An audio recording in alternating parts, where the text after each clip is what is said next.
علیکم اسٹوڈینٹس، آج ہم اپنا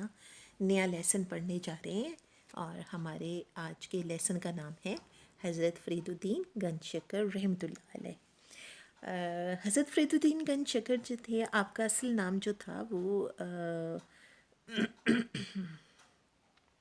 مسعود تھا، لیکن فرید الدین آپ کا لقب ہے، اور یہ لقب چونکہ آپ گنج شکر کے نام سے مشہور ہیں تو عقیدت مند جو ہے وہ آپ کو بابا فرید کے نام سے یاد کرتے ہیں، اور آپ کی ولادت جو ہے وہ 29 شعبان کو 569 ہجری میں قصبہ کھوتوال میں ہوئی تھی، اور آپ کے والد جو تھے وہ آپ کی وفات کے چند سال بعد ہی فوت ہو گئے تھے، اور آپ کی والدہ جو تھیں وہ آپ کو اپنے ساتھ ملتان لے گئی تھیں۔ آپ نے ابتدائی تعلیم جو تھی وہ ملتان سے ہی حاصل کی تھی، اور وہیں آپ نے قرآن پاک جو تھا تقریباً 12 سال کی عمر میں آپ نے قرآن پاک حفظ کیا تھا، اور پھر اس کے بعد آپ رحمۃ اللہ علیہ نے باقی جو دیگر علوم تھے، وہ جو دیگر تعلیم تھی وہ آپ نے وہیں سے حاصل کی، اور پھر جب آپ 15 سال کی آپ کی عمر ہوئی تو ایک دن آپ بیٹھے ہوئے تھے مسجد میں اور کتاب کا مطالعہ فرما رہے تھے، تو وہاں پر حضرت خواجہ قطب الدین بختیار کاکی رحمۃ اللہ علیہ جو تھے ان کا وہاں سے گزر ہوا، تو انہوں نے آپ سے پوچھا کہ اس کتاب کے پڑھنے سے تمہیں کیا فائدہ ہوگا؟ تو حضرت فرید الدین رحمۃ اللہ علیہ نے جواب دیا کہ مجھے آپ کی نظر سعادت سے فائدہ ہوگا۔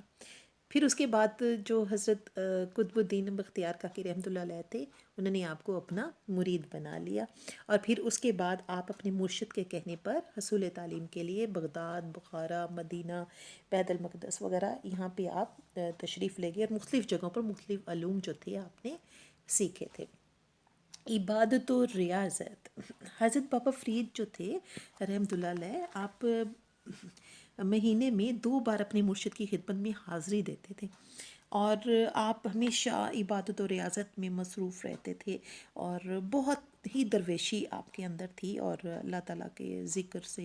ہر وقت جو تھے اپنی زبان پر جاری رکھتے تھے۔ اور حضرت خواجہ معین الدین چشتی اجمیری جو کہ آپ رحمۃ اللہ علیہ کے مرشد کے بھی مرشد تھے، انہوں نے جب آپ کو دیکھا تھا تو انہوں نے آپ کے بارے میں فرمایا تھا کہ یہ ایک ایسی شمع ہے جس سے خانوادہ درویشہ منور ہو جائے گا، اور آپ رحمۃ اللہ علیہ کے لیے دعا فرمائی تھی، یعنی کہ آپ جو تھے وہ آپ میں اتنی درویشی تھی کہ آپ کو دیکھ کر جو آپ کے مرشد کے بھی مرشد تھے انہوں نے کہا تھا کہ یہ ان سے جو لوگ ہیں وہ فیض یاب ہوں گے۔ تبلیغ دین، آپ رحمۃ اللہ علیہ جو تھے، آپ نے اپنے مرشد کے کہنے پر ہی اللہ تعالیٰ کی تبلیغ کے لیے، اسلام کو تبلیغ کے لیے اجودھن کو منتخب فرمایا تھا۔ اجودھن جو ہے وہ پاک پتن کا پرانا نام تھا، یعنی کہ اجودھن کا اب جو موجودہ نام ہے وہ پاک پتن ہے۔ تو وہاں پر اس وقت جو تھے لوگ بت پرست تھے،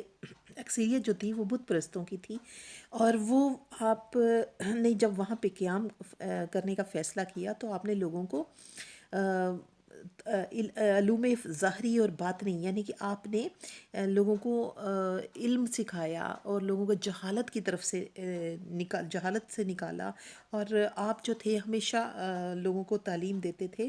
وحدانیت کی، اور لوگوں کے قلوب کو منور کرتی تھی وہ تعلیم جو تھی۔ تو ایک دن آپ دریا کے کنارے وضو کر رہے تھے، تو ایک مرید نے کہا کہ حضرت یہ دریا کا پتن پاک نہیں ہے۔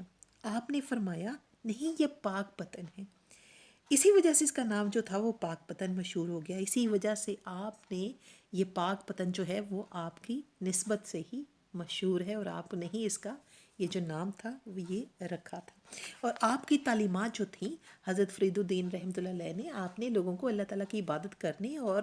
رسول اللہ صلی اللہ علیہ وآلہ وسلم کے طریقے کی پیروی کرنے کی دعوت دی، یعنی کہ آپ نے